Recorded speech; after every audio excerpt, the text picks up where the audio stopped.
জুতাটার জন্য এখন আফসোস লাগতেছে। আমি নিলাম 4000 টাকা দিয়ে, এখন 2000 টাকা চলে আসছে। এটা কোনো কথা? শেষের সময় তো তাই হবে। 1 বছর পরে নিলে তাহলে ভালোই হতো।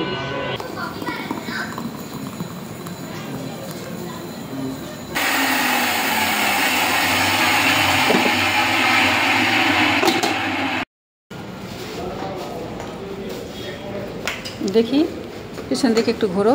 হ্যালো এভরিওয়ান, আসসালামু আলাইকুম। আশা করছি দেশের যে প্রান্ত থেকে যে যেখান থেকেই আমার ভিডিওটি দেখছো সবাই খুব ভালো আছো, সুস্থ আছো। আলহামদুলিল্লাহ, আমিও তোমাদের দয়ায় অনেক ভালো আছি। বরাবরের মতো আমার চ্যানেল সামিরাস লাইফস্টাইল ব্লগ থেকে আমি সামিরা তোমাদের সবাইকে 15 রমজানের অনেক অনেক শুভেচ্ছা ও ভালোবাসা জানিয়ে ঢাকা থেকে আজ নতুন আরও একটি ভিডিও উপস্থাপন করছি। আশা করছি আজকের ভিডিওটা তোমাদের খুব ভালো লাগবে। তো সবসময়ের মতো যে রিকোয়েস্টটা করি বন্ধুরা, ভিডিও শুরুতেই প্রথমেই বলবো ভিডিওটিতে একটি লাইক দিয়ে এরপরে সম্পূর্ণ ভিডিওটি দেখা কন্টিনিউ করো। তো সকালবেলা কিন্তু ঘুম থেকে উঠেছি, উঠে ঘরের কাজকর্ম গুছিয়ে নিয়েছি, এরপরে চলে আসলাম মেয়েদের নিয়ে জুতা কেনার জন্য। মোটামুটি আলহামদুলিল্লাহ আমাদের কিন্তু কেনাকাটা ডান, শুধুমাত্র জুতা কিনলেই হয়ে যাবে, সাথে কিছু অ্যাক্সেসরিজ তো আছেই।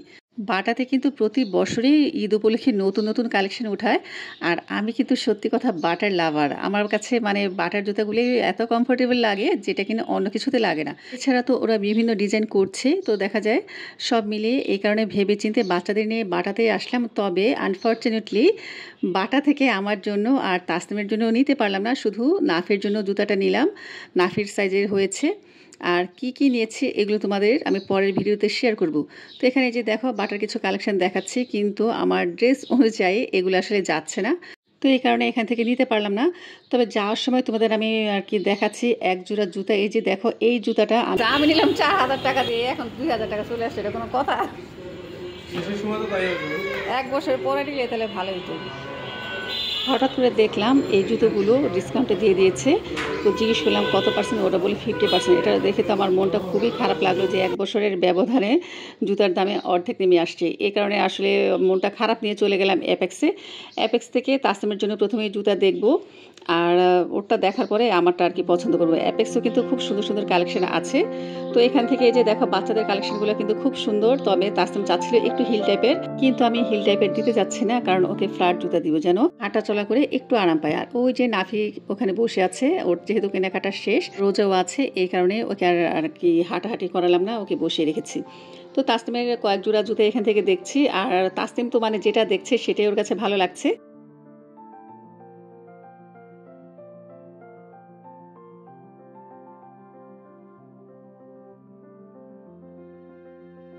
তো তাসনিমের জুতা নিয়েছি, এখন আমার জুতা দেখছি। তো এই জুতাটা আমার কাছে বেশ ভালো লেগেছে, নাগরা।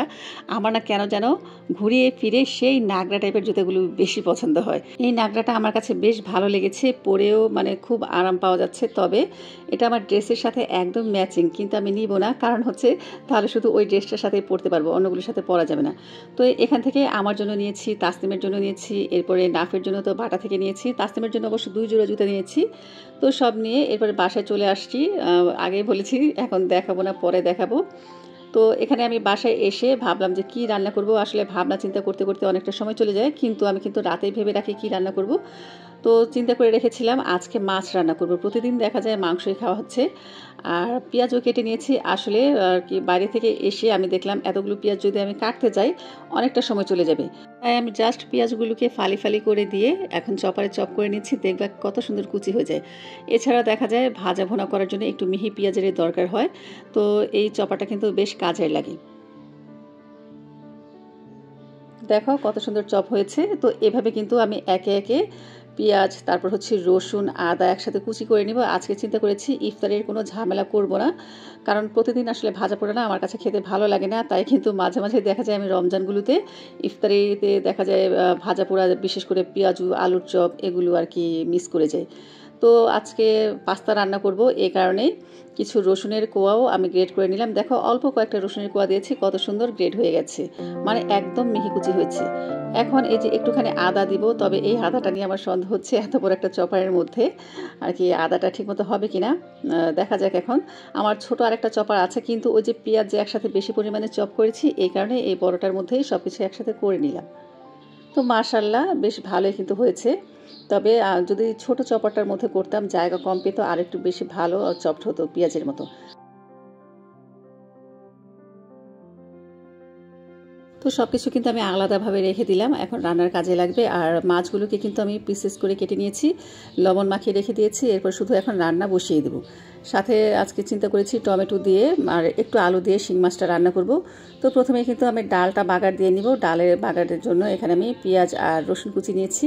যেহেতু একদম মিহি চপড করে কাটা, তাই কিন্তু ভাজতে একদম সময় লাগেনি, অল্প সময়ের মধ্যে কিন্তু ডাল বাগার দিয়ে নিলাম। আর সেই সাথে কিন্তু এখন আমি মশলাটা কষিয়ে নিয়েছি, বেশি করে পেঁয়াজ দিয়েছি আর 2টা টমেটো দিয়েছি আর দিয়েছি স্বাদ মতো ময় মশলা। অবশ্য আমার কাছে একটু ঝাল ঝাল হলে খেতে ভালো লাগে, আর আলু তরকারিতে একটু ঝাল না দিলে ভালো লাগে না।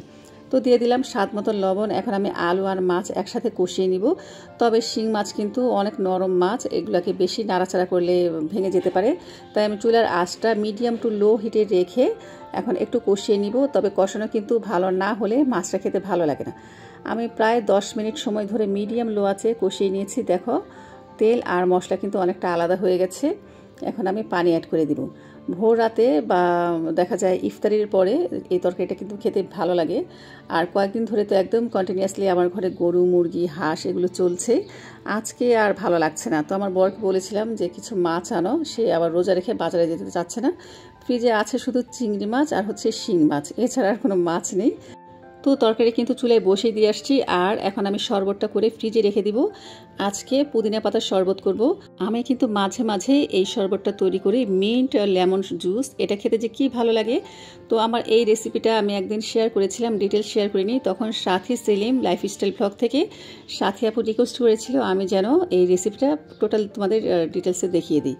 লেমন মিন্ট জুস তৈরি করা কিন্তু একদম সোজা, যেটা কিনা দেখা যায় আমরা মার্কেটে গিয়ে 50 টাকা থেকে 100 টাকা করে খেয়ে থাকি। আর এত রিফ্রেশিং কি বলবো, যারা খাও তারা তো জানোই।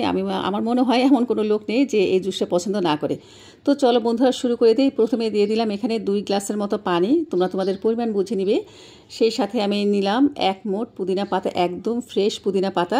নিয়ে নিলাম 3 টেবিল চামচ পরিমাণ চিনি। মিষ্টিটা তোমরা তোমাদের টেস্ট অনুযায়ী দেবে। তবে এই রেসিপিতে চিনি, তারপর হচ্ছে বরফ, বিট লবণের পরিমাণটা মোটামুটি ব্যালেন্স করে নিতে হয়। আর দিয়ে দিলাম 1 চামচ পরিমাণ বিট লবণ, বাস আর কিচ্ছু যাচ্ছে না। তো এগুলো দিয়ে আমি খুব ভালো মতন ব্লেন্ড করে নিয়েছি। আর অবশ্যই কিন্তু বরফ কুচি দিয়ে পরিবেশন করতে হবে। যেহেতু ইফতারের এখনও অনেক সময় বাকি আছে, তাই আমি ফ্রিজে ঢুকিয়ে রেখে দিলাম, পরে আমি বরফ কুচি মিশিয়ে নিব। তখন আমি তোমাদের সাথে ফাইনাল লুকটা দেখাবো।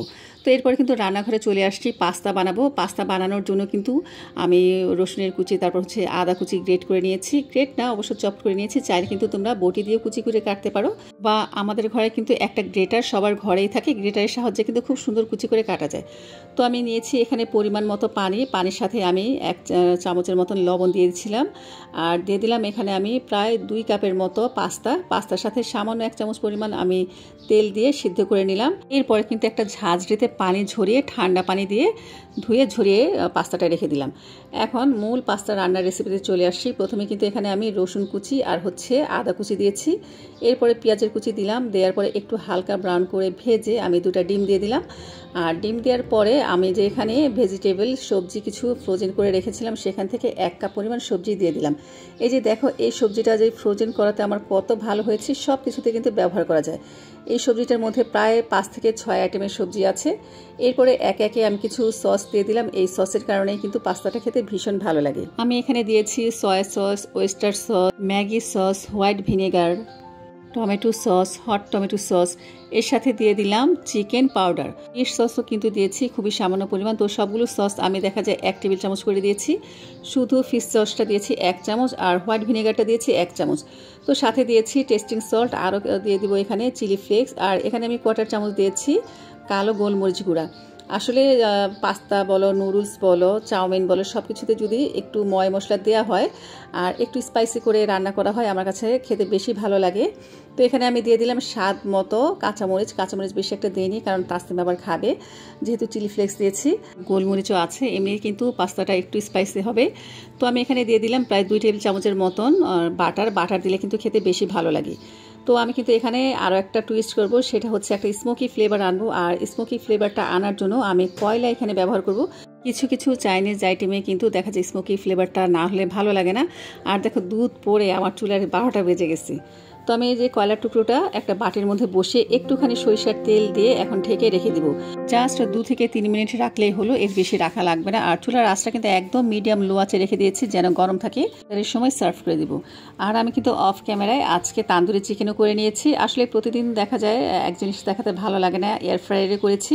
আর আমি কিন্তু তান্দুরি চিকেনের মধ্যেও একটা স্মোকি ফ্লেভার আনবো, এই কারণে কয়লাটা গরম করে আবার 2-3 মিনিটের জন্য চিকেনের মধ্যে ঢাকা দিয়ে রেখে দিলাম।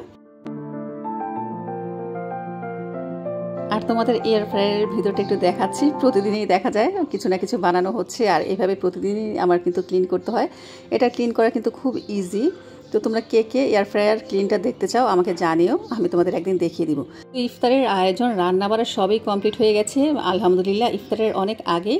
আর 10 মিনিট আগে এখন আমি টেবিলে খাবারগুলো সার্ভ করে দিচ্ছি।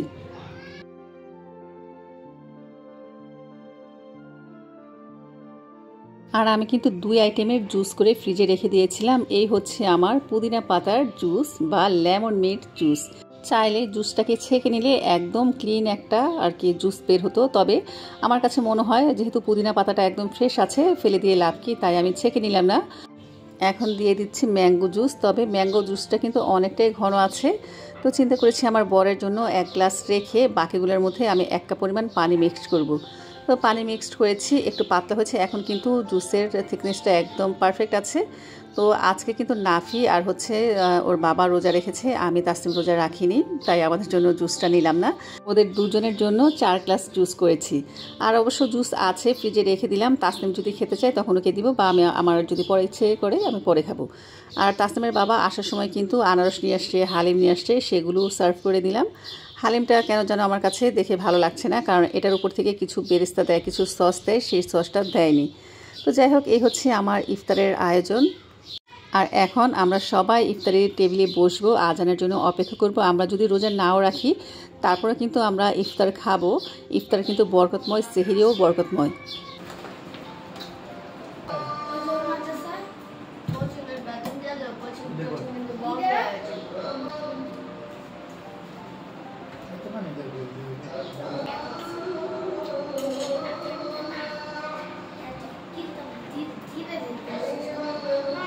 আজান দিয়ে দিল, তো তাসনিম বলছে আমাকে জুস দিলা না, পরে বললাম তুমি খাবা, ওকেও জুস দিলাম। আর মাশাআল্লাহ পাস্তাটা কিন্তু খুব মজা হয়েছিল, একদম মনে হয় যেন চাইনিজের পাস্তা ঘরে বসে খাচ্ছি। তো মাগরিবের পরে আমার বান্ধবী এসেছিল, আমার বোন আসছে, সবাই মিলে চা খেলাম। চা খেয়ে এরপরে আমরা 3 বোন মিলে চলে গেলাম একটু টোকিও স্কোয়ারে। ওই যে বললাম কিছু কেনাকাটা বাকি রয়ে গেছে, দেখি পছন্দ হয় কিনা, পছন্দ হলে কিছু কিনবো, না হলে দেখে চলে যাব।